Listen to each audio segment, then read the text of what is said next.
Hey, good morning. Today's April 8th. Thanks for coming by Tori Magoo 44.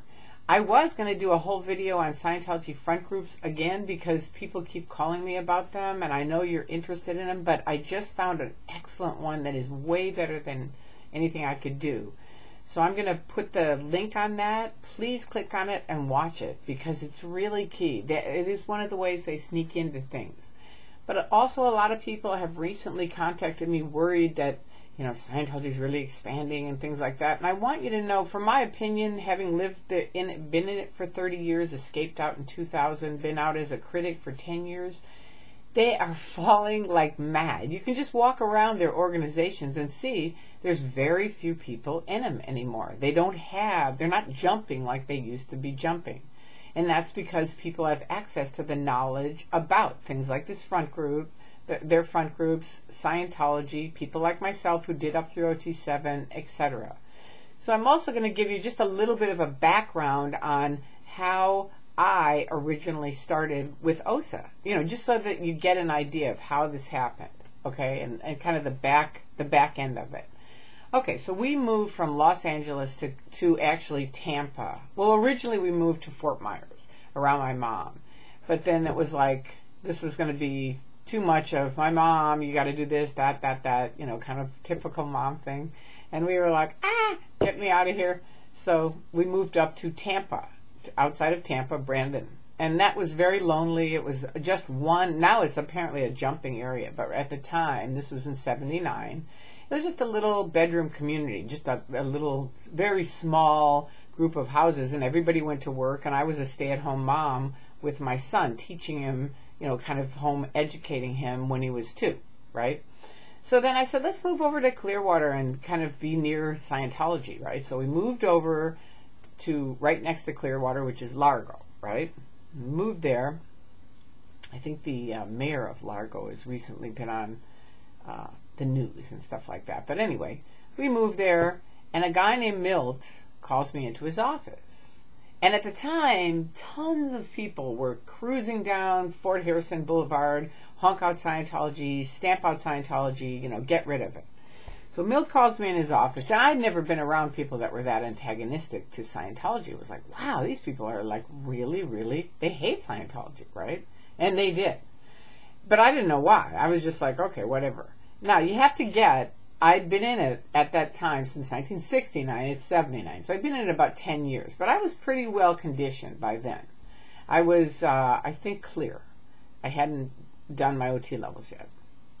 Okay, so we get there in 79, and up comes Milt Wolf, and he says to me, Tori, we have a major situation here. This is all top secret, which everything in OSA is top secret, right?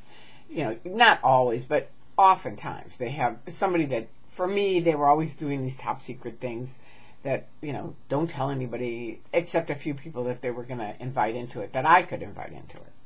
Okay, so what it was they said that City Commissioner Richard Tenney is running for mayor. They had already screwed the mayor, which I didn't know about, and found out way later, Casares. He had implanted some phony OSA guy in his office. He did his OSA shit, whatever they do. I've never been on that end of it, but he did his stuff, and they basically, I think they got him out of office, but they definitely slimed him to death. It was really bad. And, okay, so now Richard Tenney's going to run for mayor. And his whole program is Save Sparkling Clearwater, Stamp Out Scientology, 1979. And people there are honking up and down the street. They hate Scientology. And he says to me, here's the deal. We came here on a lie. And I'm like, so you have to handle it because they don't trust us. And I'm like, why did you come on a lie? And he's like, okay, I'm going to tell you, L. Ron Hubbard was out on a ship, which, I wasn't there. People ask me all the time, did you meet him? No, I didn't. My husband did when he was like 5 or something at one of the congresses because his parents got in 1950. But no, I didn't meet him, but I'd heard of him on tapes and listened to him. And, you get so you feel like you know him, right? And you certainly know his stories out on, the Apollo at the time. And I knew a ton of people who'd been on it, come off, that kind of thing. So he's like, well, he was out on a ship, and he wanted to come and make a land base, which is what FLAG ended up being, the Flag Land Base, right?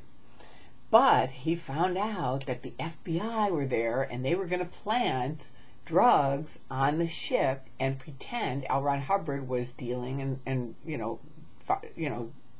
pushing drugs. And I'm like, really? And he said, oh, definitely. And I said, how do you know? He said, we have our ways, right? And you kind of believe that because they do all kinds of weird things, and they certainly did way back then, really weird things. So I was like, whoa, that's intense. And of course, they've already built into your head from early on to be against the government, against the FBI, against all media. They've kind of, everybody that's outside the Truman Show, that's why I call it the Scientology Truman Show, is somebody not to be trusted. They could be doing X, Y, and Z, blah, blah, blah. They're our enemies, right? Unless we get them in. So I'm like, wow, that's intense. So he goes, all right, so I want you. So I'm like, well, what could I do to help? And he said, well, they consider us liars because we came here, we lied, we said we were the church of something else. They had another name that they were.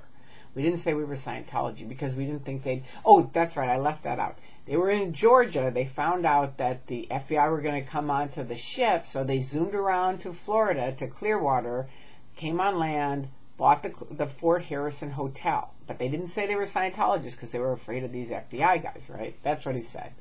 I know it's really fishy, to you guys, you'd probably be like, come on, who would believe that?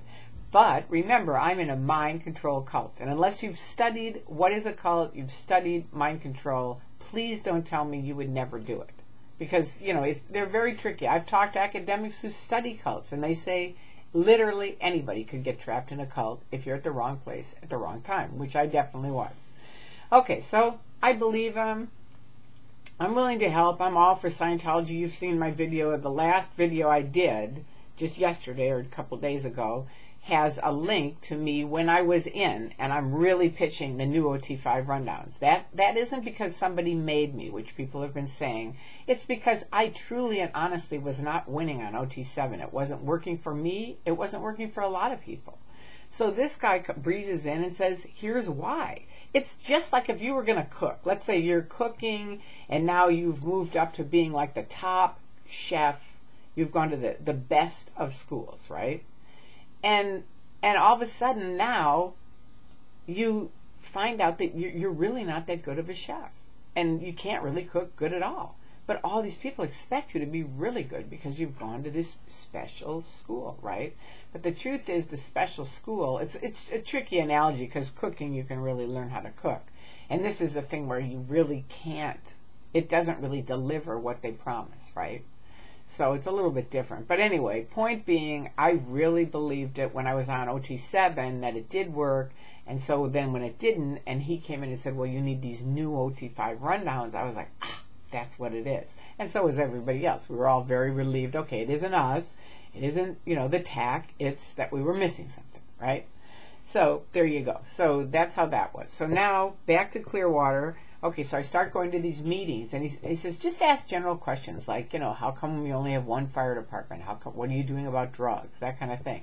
So I'm like raising my hand, trying to, again, I've told you guys, their main goals are to distract off of Scientology and L. Ron Hubbard, degrade anybody that's a critic, and on the internet, just slime the area so people won't keep posting, right? But there, it was mostly just get it off of Scientology onto something they weren't really fixing. So that's mostly what I did.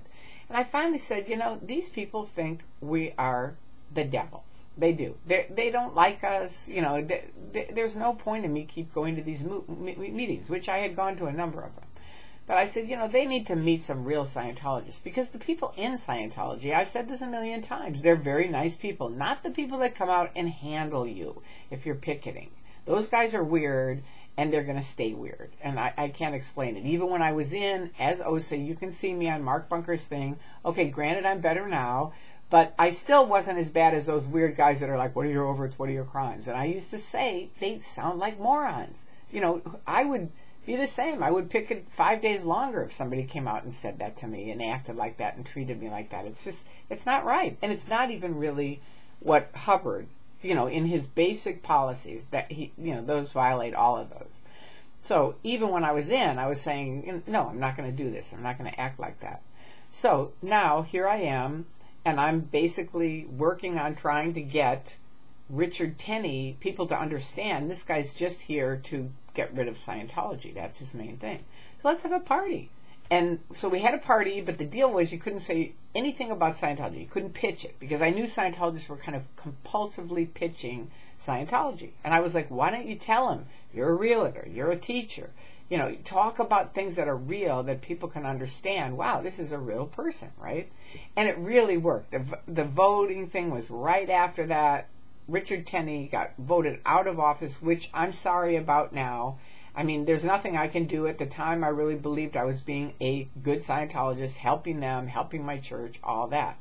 Obviously, looking back, I don't know, I wouldn't have done that, obviously, looking back, now being out. But I did. So there you go. That's how it got started. It was such a huge win for Scientology that they literally gave me $27,000 in training awards. Training awards are like where you can go and train. It's not money, it's not cash, but it's worth cash. It's like if you buy a course or something like that. Interestingly enough, I never used it.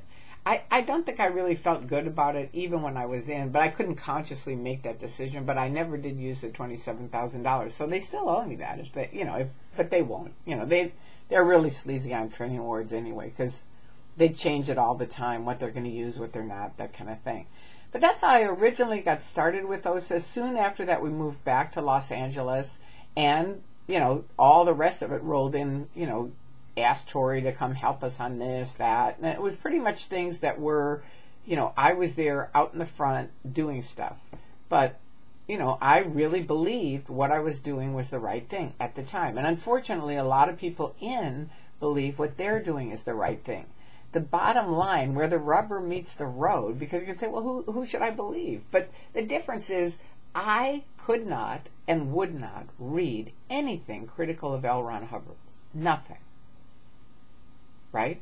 And that's right there. You should go, well, wait a minute. There's a little something wrong with that. And that was one of the beginning things of me waking up, was a guy never in Scientology. He didn't know anything about Scientology, but he knew that they couldn't read these certain books. And that alone he kept asking me, well, very nicely. He wasn't like, a lot of people were yelling at me, these facts about L. Ron Hubbard and this, and, it just bounces off. I've told you, it's like you have a plexiglass down, it just bounces off. And that's not that somebody put that plexiglass there. I mean, they did, because it's built in, but they don't tell you, don't answer it. It's just built in. You're not going to, it just kind of, that isn't true for you, right?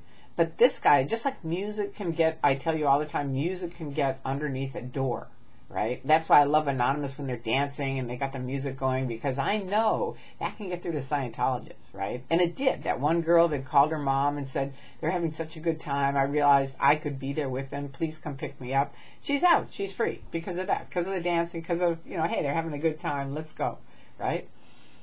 So, being kind is kind of the same thing as music, where it can get through to different places. And this guy just kept asking me in a very kind way, if you're free, why can't you read certain books?